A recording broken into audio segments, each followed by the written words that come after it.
Kerry. Could we start Bob McGuire's tape now, so I can? I'll just sit down. All right. Look, I must apologise for being a little late. I was stuck in Canberra this morning, and it was really cold up there. But still, it's not that cold, not as cold back here. But look, it is a privilege to actually be in front of you people. The patron of the Bridge of Hope Foundation is Professor David Cruiser, former Governor of Victoria, and of course David, I believe, has been on the podium in front of you before. So it's a pleasure to follow somehow in his footsteps as well. Wonderful man, and opens all the doors for the Bridge of Hope Foundation, and that's what we look for actually. We look up volume. All right, speak. All right. Put it up there. Thank you, Kerry. All right. Look, one of the big issues for us, and Kerry mentioned the girls are in care. Care does nothing more to these kids than destroy them. And often they're destroyed before they get into care. The care processes, which are often under the control of church groups, the most unbelievable things happen to these kids in care. But when they get out is disaster time, because the government actually, once they reach 18, and that's the average age, the government sort of walks away after saying, well look, we will pay for 10 days in a hotel. But as I was saying before, it's a sleaze hotel. It's down the end of Spencer Street generally. It's not the likes of the Western Hotel, which is a sponsor of the Bridge of Hope Foundation, although we're trying to get an emergency room structured. So, you know, these kids find themselves in the most dire straits. They can end up in brothels. We know that last year 4 ended up dead. A lot of them end up homeless, and it's just an absolute disaster. And for anyone that knows Bernie Geary, if you hear Bernie Geary talk about this, Bernie's the Commissioner for Youth and Children here in this state. He's ripping his hair out, as a lot of people are, not knowing what to do. So enter the Bridge of Hope and White Dove. So I'll put these on, because without these I can't see much. But look, I'd like to start off with a little story. A couple of weeks ago, be a month ago now I suppose, I was talking to a Probus Club. And is this okay now? All right? I was talking to a Probus Club, and I was approached at the end of my talk by a couple of gentlemen. I was approached by a few, but a couple specifically came up to me, and one of them said, Mr. Walsh, he said, I've got a house that we might be able to you might be able to use for some of these girls, because that's one of the plans, to structure houses where Rotary women come in and look after the girls in the house, Rotary men on the outside look after the upkeep. Bunnings have agreed to supply anything that might be necessary in relation to upkeep. But he came up to me later on and he said, look, I think I've got a house that you might be interested in. And of course, one of the things we're concerned about is the areas specifically that we would structure or set up a house, like Broadmeadows, Frankston, Dandenong, these sort of places, western suburbs. You know, we're going to be very careful where we put these kids, because we don't add to their problems. So I said to him, very much with tongue in cheek, look, you know, sort of, what area is it? And he said, it's Malvern. Would that be okay? So the chairman of the Bridge of Hope Foundation is Christopher Dale, former president of the Law Institute. So Chris is a commercial man, and he's dealing with that particular gentleman now, which of course is wonderful news. Now, the other thing that happened, the other gentleman came up to me, he was on a stick, bent over. I now know he was 96, he was the oldest gentleman in the room, and he came up to me and he said, he grabbed my coat, the arm of my coat, and he shook it, and he said, Mr. Walsh, for the sake of our kids, we need to start a revolution.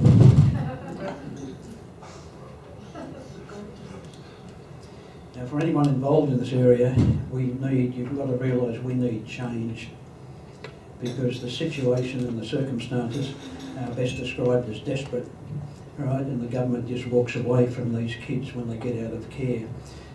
So, you know, that's just a little story. So,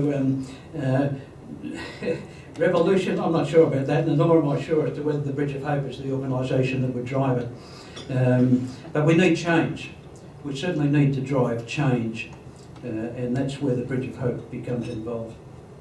All right. The humanitarian crisis that's happening because of the disintegration of the family and the abandonment of disadvantaged youth is added to by the corporatisation of every aspect of our lives, to our detriment. The disadvantaged youth I refer to fall into the following categories, namely young people who through no fault of their own find themselves in state care, young people who find themselves in the youth detention centre, and young single mums. State care, of course, is foster care, residential care and the like. We all dream about a safe society, but the way we treat these kids does not add to a safe society. Yeah, we're fooling ourselves if we think that we can damage kids that are already damaged and spit them out back onto the street, and that adds to a safer society. It's just crazy to think that that is going to happen. The problem is the game is rigged, because large multinational corporates such as the oil and pharmaceutical companies and banks, and something that hits us very hard, the private prison officers, operators have well-paid lobbyists and friends in Canberra, so they get more and more, and those that don't have lobbyists or the right contact, and that's most of us, get less and less. Many of the kids the Bridge of Hope Foundation works with cannot get a job because they have a police record, or their disadvantaged circumstance works against a successful job interview. You know, who wants to employ a kid that's coming out of care when you're comparing it with someone who's come from Wesley College? Dubbing myself in a bit, maybe. Both the Coalition and Labor governments, often guided by economists within Treasury, have allowed corporates to close their Australian operations or move jobs offshore, creating massive unemployment in this country, yet our supercilious Treasury keeps telling us that jobs are in abundance. Economists, well, they're an interesting breed. I often refer to economists, and we've got a few in the room obviously, or a few giggles I can see. I often refer to economists as lawyers with numbers, in that they structure a... Be careful, please. No, I don't. I'm sorry. I haven't, at my age, I haven't got time to be politically correct, all right? As I say, I often refer to economists as lawyers with numbers, and I've got a lot of lawyers around the Bridge of Hope, by the way, right? You know, former Supreme Court judges, my chairman is a former president of the Law Institute, etc. The kids are what's important, not me and what I say. And quite frankly, if the hat fits, well, I think we've got to wear it. Well, what I've been back to economists just a minute, they seem to structure an argument based on a set of numbers that they choose to work with. The ABC recently reported that we have 780,000 people applying for 150,000 jobs. And as we know, there is an aspect of Aussie job thievery that involves often untrained foreign workers, namely those using temporary 457 visas. The very structure of life in Australia today is threatened because we're ignorant to what is really going on around us. As just one example, our innocence or naivety has allowed self-serving politicians and their banker friends to undermine the financial system through the creation of debt instead of wealth. Whilst on the subject of banks and money, let me address what I described as a national travesty, and all this comes back to the Bridge of Hope Foundation and where our head and our heart is. When we are warned by Abbott in his bipartisan Mate Shorten about terrorism, we automatically think of the Middle East or radical Islam or ISIS. We are told that terrorism is dangerous not only because of its threat to human life, but also because it displaces populations and creates tragedy, massive human costs and refugees. Yet not one politician in this land has exposed the fact that the worst form of terrorism is occurring right now inside the very heartland of this country, as banks and mining companies are deliberately forcing Australian farmers off their land. The banks have been free to play their games as the drought has devalued farmland, giving them the excuse to clean up and make a fortune. And of course, once it rains, as it will, the land will escalate in value, and probably a new overseas entity who was purchased at fire sale value is miles in front. Now, so many people say the banks are bastards, and how true that statement is, but that description should not only be levelled at the banks. It was Henry Ford in the 30s who's quoted as saying, if the public understood how the banking and monetary system worked, they would revolt. See, one of the things that our research shows is the fact that we've got a lot of family breakdown. It's often driven by financial difficulties. All right? It's the financial difficulties that sort of cause a problem between mum and dad, and then, of course, the rest can be history. Banking or economic injustice thrives upon our collective fear and insecurity, and this fear and insecurity is driven so often by governments and a compliant press. Australia's GDP is running at about 3%, which is extremely sustainable. I should be asking our economists to talk about this, right? And yet all we hear about is how the country is drowning in a pile of debt. The truth is that the debt is quite manageable, although it could be wiped out overnight if we were not held captive by the private bankers who have established a very cosy and highly profitable arrangement in loaning money to our governments. As we trace the connection between the injured and impoverishment of our communities and the resultant violence that is now becoming a fact of life, we encounter communities that are being overwhelmed by poverty, desperate loss and depression. And putting aside the problems created by the parasitic warmongering West, these problems are mainly related to family breakdown, job insecurity or no job, and the rising cost of necessary consumer items such as power, petrol, food, credit cards, and other necessities required to sustain some semblance of a reasonable standard of living.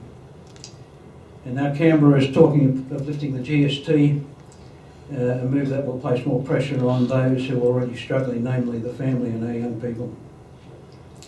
Contrary to the Jeff Kennett empty promises, electricity prices have gone through the roof.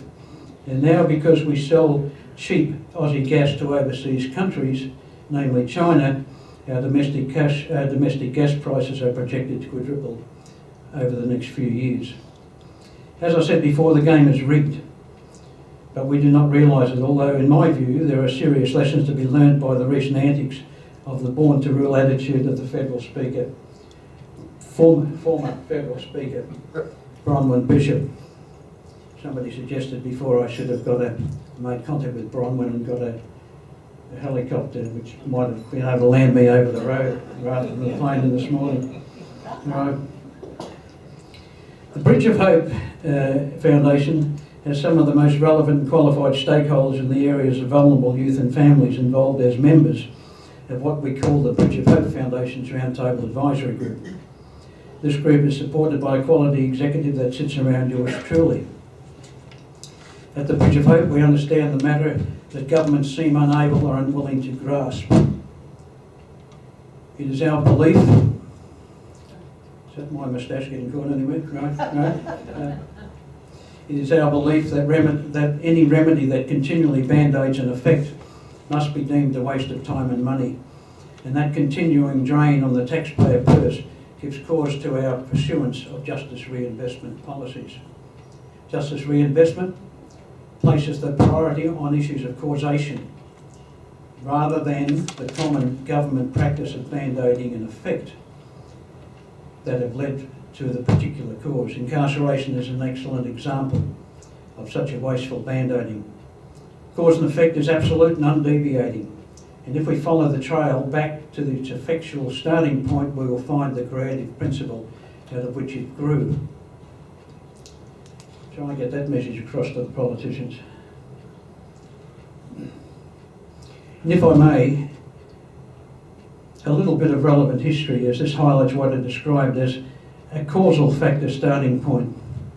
In 1975, the Whitlam Labor government signed Australia up to the Lima Agreement, which gave blessing to third world countries as they developed to take over our industry.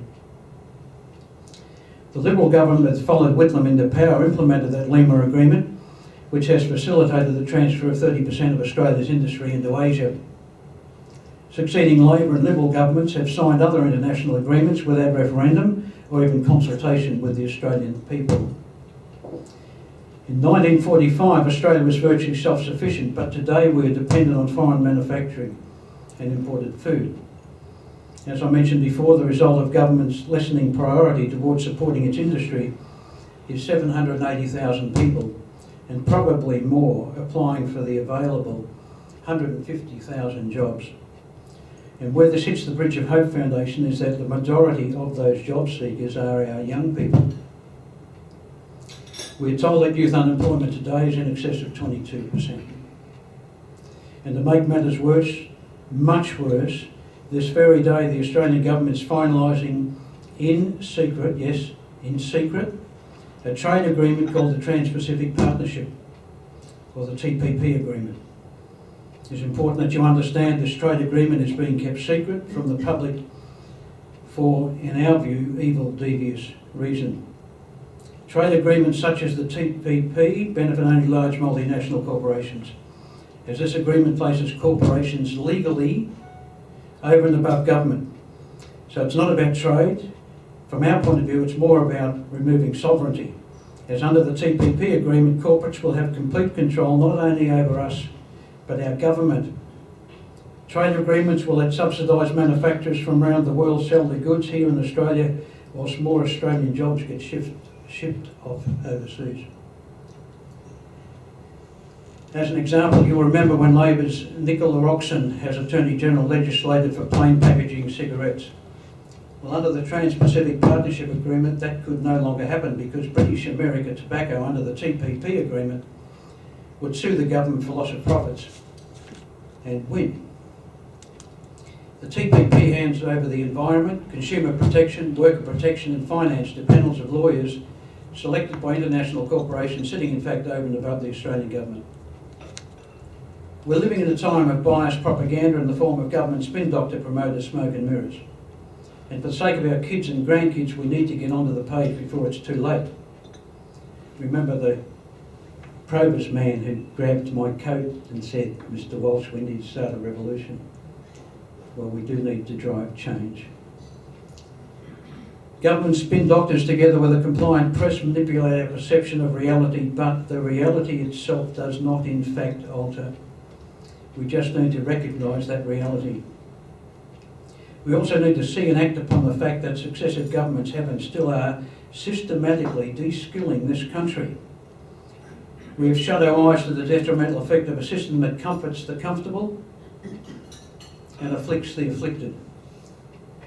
Think about this. What aspect of our lives has not been corporatised yet we fail to object, often because we don't really understand, or we're just too busy, or we have no idea as to what to do. Most of us are too busy being busy and remain silent when we should speak out. We are encouraged to remain unacceptably ignorant, and we allow and proactively encourage a divisive environment, which we need to understand is the purposeful aim of government. And not just the coalition government. We keep hearing about the divisions of the left and the right, the dries and the wets.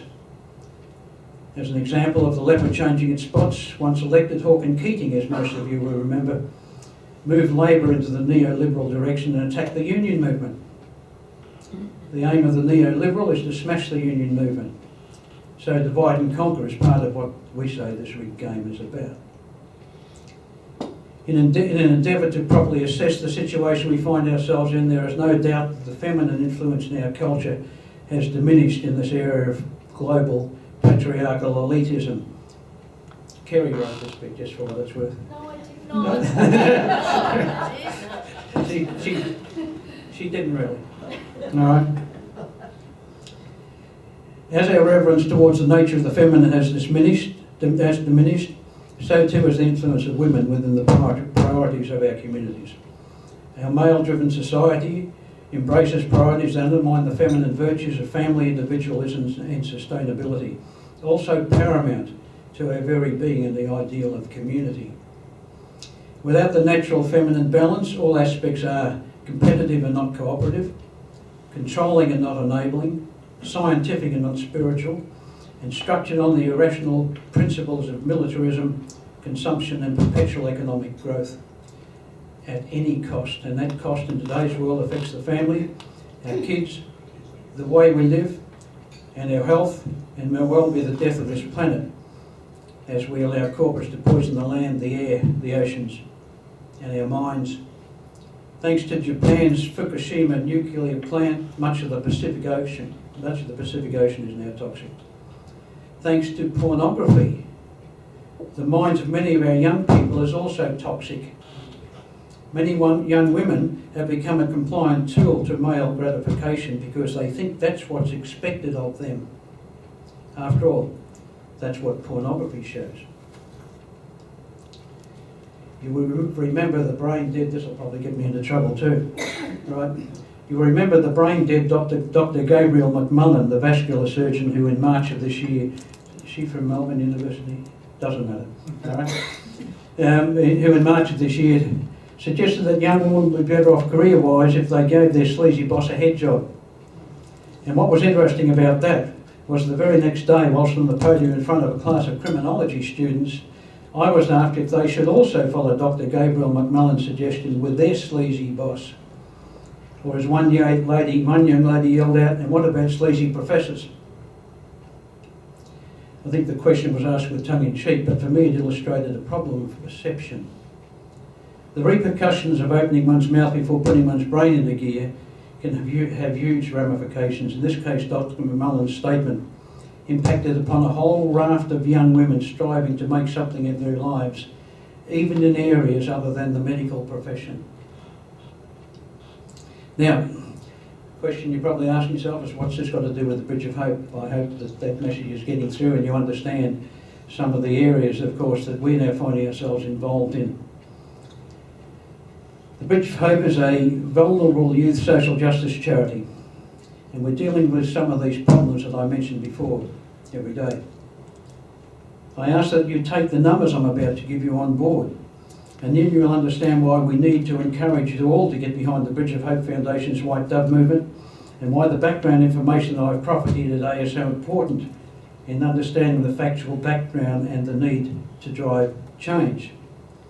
Again, I remind you of that wonderful 96-year-old man who grabbed my coat, Mr. Walsh. For the sake of our kids, we need to start a revolution. We need to drive change. We're very fortunate today to have the lady that's heading up the Bridge of Hope's White Dove movement sitting in the room, Kerry Kornhauser.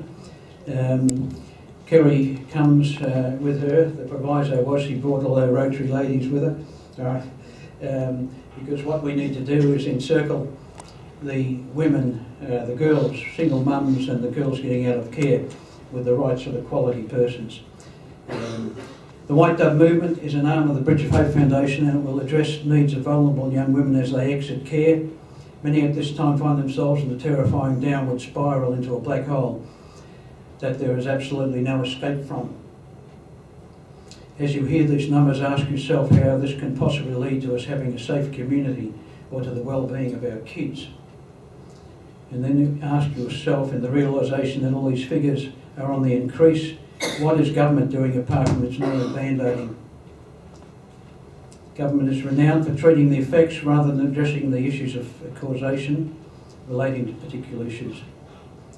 There's 81,000 children today in the hands of child protection. 6,000 kids live in out-of-home care in Victoria. Out-of-home care, as I explained before, is foster care, residential care, kinship care and that sort of thing.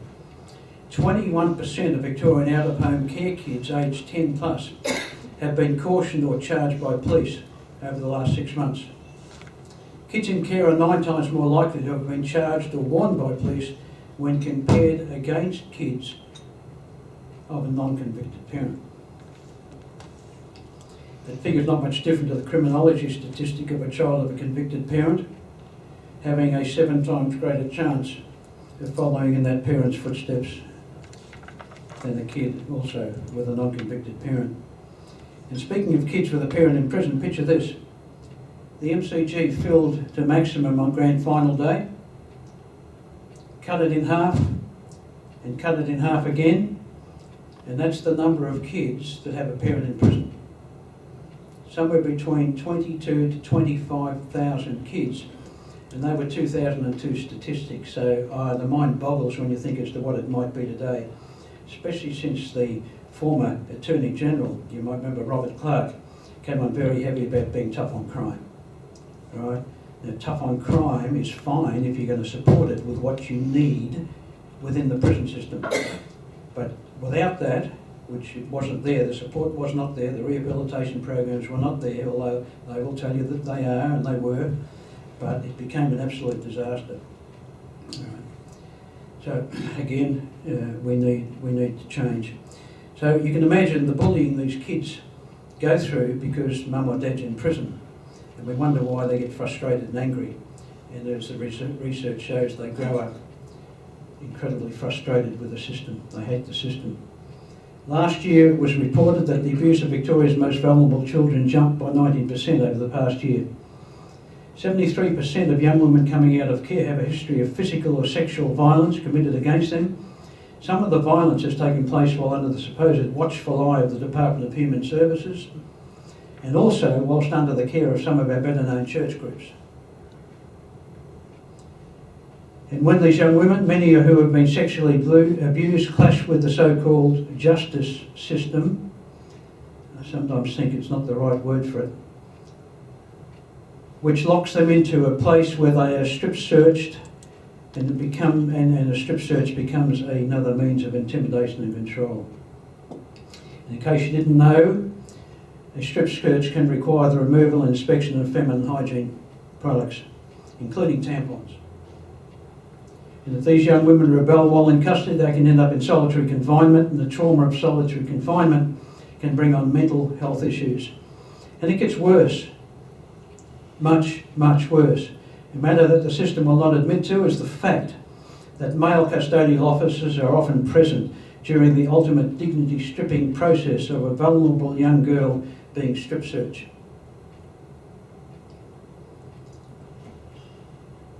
The system is outdated, it's punitive and pushes these kids to the lowest common denominator.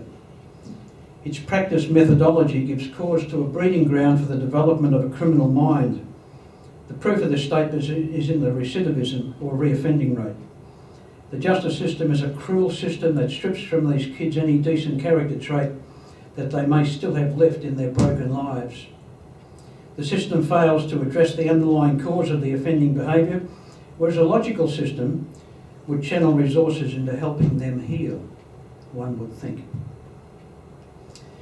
49% of the kids in youth justice custody have a history of child protection services, a history of involvement. So 49% of the kids in youth detention today have come from care. 49%. Now that shameful figure goes from bad to worse. As for those kids in this group of 49%, life then moves further in a downward direction. As 50% then of those kids, that's 50% of the 49%, will end up in an adult prison within 5 years of their release from youth detention. So, you've got 49% of the kids in youth justice have come from care. But yet people tell us it works. You've then got 50% of those kids within 5 years will be in an adult prison. And then it just cycles around. All right? Because within 2 years of being released from an adult prison, 60% will be back again. All right?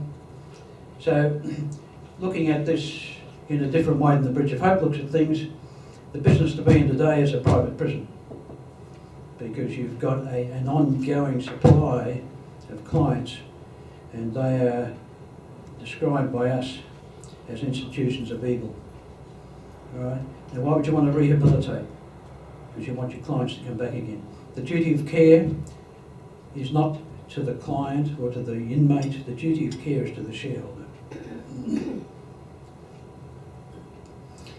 Every year, approximately 480 people have this is young people, have their Victorian custody or guardianship court orders ceased for the last time.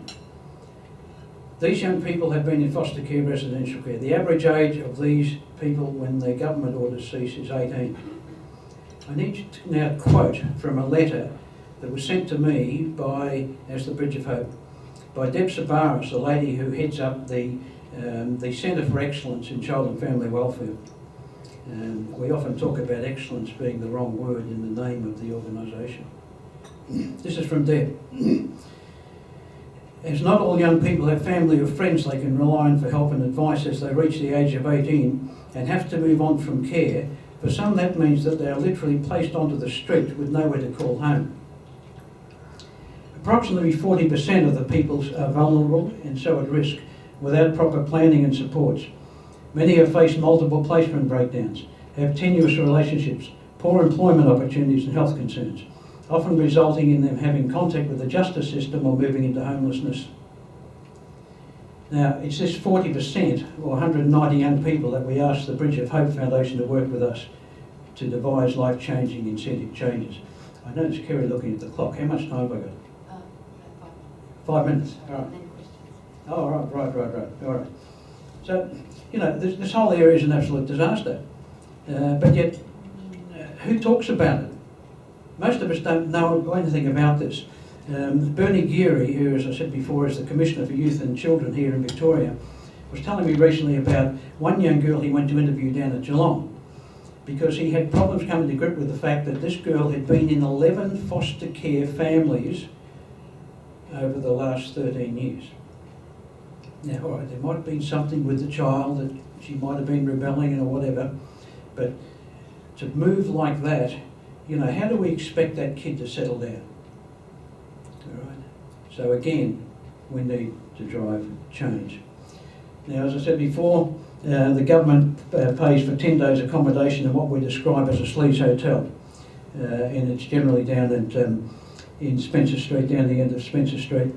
And of course, what's happening, and we've discovered this, that there are guys, I use the word sleaze again, waiting for these kids to come into the hotels.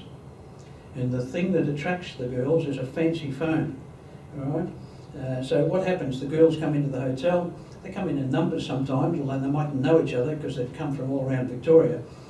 And of course, here they are for the first day in a hotel. They're there for 10 days. How is a kid supposed to get her head around the future in 10 days? It's crazy, right? So again, this is where the Bridge of Hope's White Dove movement becomes involved, because we don't want these kids ending up in the hotel, right? And it gets back to my Stonington Probus Club and the man with the house at Malvern, right? So anyone that wants to put their hands up for a house before we go, I'll be very happy to introduce you to our chairman, so we can get into negotiations on sort of trying to stop this disaster that these kids find themselves in. I'm keeping an eye on the clock, right? All right, look, the other person that was actually prepared to stand in for me today in case I got stuck getting out of Canberra was the Director of Programs at the Bridge of Hope, and that's Arthur Bolkus. So Arthur will be working with Kerry in relation to a lot of the matters to do with White Dove. In relation to these girls getting out of care, one of the things that the Bridge of Hope does within youth justice is we train the boys in the youth justice system to actually do their 120-hour driving. I don't know whether you've heard of the LTP program, all right? Learner to probationary program. So we put these kids through the LTP program. We've got 3 Rotary clubs. We're working at Malmesbury Youth Detention Centre at the moment, 3 Rotary clubs around there. The Rotary volunteers have been trained by Vic Rhodes and the TAC in relation to what they've got to do to sit with a youth out of the Youth Justice Centre, and we start to run them through the 120 hours. It's a logbook situation. In addition to that, through Bendigo TAFE, we get the kids a forklift licence. With a forklift licence, we've got 2 manufacturers at this stage, 2 employers that will give them a job if we can get them coming out with a forklift licence. All right. Now, we're in the throes of bringing that system down into the community through White Dove, with the girls getting out of care, all right? And that's where the Rotary Women and the Australian Nursing Federation come in handy. I was fortunate a couple of weeks ago to be speaking to the delegates of the Australian Nursing Federation, and the nurses have overwhelmingly become involved with the Bridge of Hope, and they will support the Rotarians involved in putting a network around the young girls getting out of care, young single mums, and of course other kids in the community that have got issues, got problems. All right. I better cut some of this out. All right. Look, what we're looking for. I think you can probably understand there are so many topics bounce off this thing here, right? One of the most successful operations we're running at the moment is a joint venture with, another university, not Melbourne University, right? Am I allowed to mention RMIT, all right? All right. We've got a very successful operation running with RMIT, and it's the Bridge of Hope's Innocence Initiative, right? Because what we've realised, there are a lot of people in prison who are actually innocent, right? But once they exhaust their appeal processes, there's nowhere for them to go, right? Well, there is now, because what we've got is criminology students re-investigating cases. Now, they're instructed by some of the, I guess you could say, the legal heavyweights in this town, and universities, other universities, University of New South Wales, for example, are sending cases to us to be re-investigated by the students. We're very fortunate. We've got a former Supreme Court Judge, Frank Vincent, involved with us, and as I say, a lot of heavyweight lawyers, Robert Starry, the head of the Criminal Bar Association, all these sort of people who come in and instruct the students as to what they should look for in re-investigating a case. All right? So that's becoming, we've got a case at the moment that I'm told, I'll know more in the meeting tomorrow, but I'm told it'll make Lindy Chamberlain's case look like a pup. That's an interesting thing, and from my point of view, I hope it does. What we're looking for, and there's a whole lot of other things we do, but as I say, I'm running out of time. What we're looking for as an organisation is to get the rights of the volunteers around us, and to get the support we need in these areas. I hark back to Stonyton Probus Club, where we're negotiating a house now. Or we need the money to pay for a rental situation that would be suitable for these kids to move into. And they'll be mentored by Rotary and the Nursing Federation members. We need then to have an agreement, and generally with a Rotary Club, a male Rotary Club will agree to conduct maintenance on the properties. We would like to think that some people will put their hand up, or you will know people that might put their hand up to join White Dove as a volunteer, and that will put you in touch with Kerry. You might agree to be trained by Vic Roads and TOC to in turn assist the young ladies to complete the 120-hour logbook driver training. We're very conscious of the fact that we can't use male Rotarians with these young girls. We're just not prepared to do that. We use the male Rotarians with the boys. We need to generate the Rotarians and the nurses with the girls. As far as that's concerned, we're not prepared to, from both perspectives, to put that at risk. All right. You might, at the moment, budget rent-a-car, supply the vehicles we need, as far as that's concerned. I just informed Arthur the car he's been driving, he's just got a speeding fine I was advised of by text coming back from Canberra this morning. So that's the good news, mate. All right. And by the way, my flying around is all funded by myself. You know, as a volunteer, I'm a volunteer with the Bridge of Hope too, by the way. All right. So, you know, all the flying around that I do is at my own cost. In relation to the motor car driving, one of the things that we realised up at Malmesbury, the Youth Detention Centre, was the fact a lot of boys up there were up there for unlicensed driving. But they had actually completed the 120-hour logbook training. So they'd done their training, they didn't have their licence, right, which was quite strange. So what we did, we went to the RACV, spoke to the RACV, and the RACV put money into Picture Partners who handle our governance. They're in charge of all our governance. And they put $10,000 into there to start to look after the kids, the cost of the licences, and at least one, maybe two professional driving lessons before they go for their licence. You might have a vehicle lying around that you might be able to sort of say that the Bridge of Hope could use to train the kids. You might know someone's got a forklift that could be used in forklift training. You might also know someone that has a factory or something, whatever, not necessarily a factory, that could offer jobs to young ladies. The Nursing Federation, for example, is throwing a scholarship onto the table as far as that's concerned, and that's a wonderful gesture from our point of view. We are looking for sponsorship, and I've approached a major corporation in relation to sponsoring other girls. And not all girls will be suitable to this, of course, but we've got to give these kids an opportunity. And in most cases, it's an opportunity they've never ever had.